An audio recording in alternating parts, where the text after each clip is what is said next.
Hi అండి, అందరూ ఎలా ఉన్నారు? నేనైతే చాలా చాలా బాగున్నాను. ఈరోజు ఆంధ్ర స్పైసీ ఫుడ్లో ఇంకొక రెసిపీతో వచ్చానండి. ఈరోజు రెసిపీ వచ్చేసి చట్నీ అండి.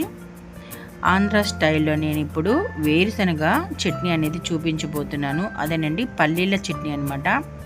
ఈ చట్నీ వచ్చేసి ఇడ్లీకి, దోశకి, అలాగే ఊతప్పం దేనికైనా కూడా సూపర్ చట్నీ అండి. తింటే మాత్రం మీరు అసలు వదిలిపెట్టరనమాట, అంత బాగుంటుంది ఈ చట్నీ. ఇప్పుడు ఇంకా మనము చట్నీ చేసేసుకుందాము. ముందుగా నేను స్టవ్ వెలిగించుకొని ఒక ప్యాన్ పెట్టేసుకున్నాను. కొద్దిగా నూనె వేసుకున్నానండి. ఆ తర్వాత మనం కారం కొలది ఎండుమిరపకాయలు వేసుకోవాలి. నేనైతే ఒక గుప్పుడు ఎండుమిరపకాయలు వేసుకొని ఇలా ఫ్రై చేసుకుంటున్నాను. చట్నీకి అయితే కొంచెం కారం ఎక్కువ ఉంటేనే ఈ పల్లీల చట్నీ అనేది చాలా బాగుంటుంది. ఇవన్నీ బాగా వేగిపోయినాయండి ఎండుమిరపకాయలు. నేను వేరొక బౌల్లోకి తీసేసుకుంటున్నాను.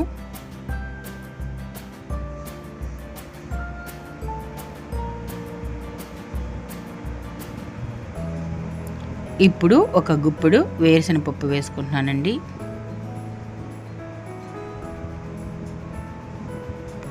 ఇవి కూడా బాగా ఫ్రై చేసుకోవాలి.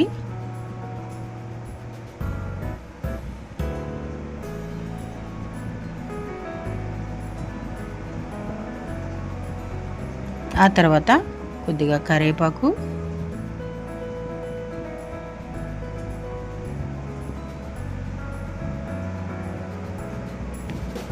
వేరుశనగపప్పు మాడిపోకుండా మనము ఫ్రై చేసుకోవాలండి.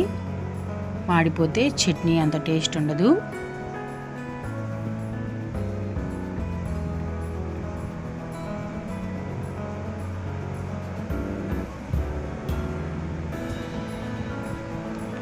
ఇలా ఫ్రై అవుతున్నప్పుడు ధనియాలు అలాగే జీలకర్ర కూడా రెండు కలిపి ఒక టేబుల్ స్పూన్ తీసుకున్నాను. అవి కూడా బాగా ఫ్రై అయిపోవాలి.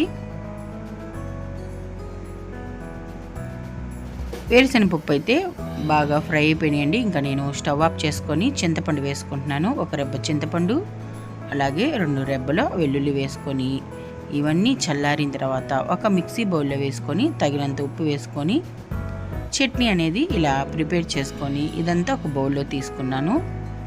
ఇప్పుడు చట్నీకి తాలింపు అనేది పెట్టుకున్నాం. స్టవ్ మీద ఒక ప్యాన్ పెట్టేసుకొని కొంచెం నూనె వేసుకున్నాను. ఈ నూనె కాగిన తర్వాత తాలింపు గింజలు అంటే ఆవాలు, మినపప్పు, జీలకర్ర అవి బాగా వేగిన తర్వాత కరివేపాకు అలాగే ఎండుమిరపకాయ. తాలింపు కూడా బాగా వేగిపోయిందండి. ఇప్పుడు చట్నీలో వేసేసుకొని సర్వ్ చేసుకుందాము. చట్నీ అయితే రెడీ అయిపోయింది. ఇంకా మనం తినటమే ఆలస్యం. నేనైతే దోశలోకి ఈ చట్నీ అనేది సర్వ్ చేసుకుంటున్నాను. దోశలోకి చాలా అంటే చాలా బాగుంటుందండి. మన ఆంధ్ర స్టైల్ వేరుశనగ చట్నీ అనమాట. అదేనండి పల్లీల చట్నీ కూడా అంటారు. ఇలా వేడి వేడి దోశలోకి ఇలా చట్నీ సర్వ్ చేసుకుంటే సూపర్ అంటే సూపర్గా ఉంటుంది. మీకు వీడియో నచ్చితే లైక్ చేయండి.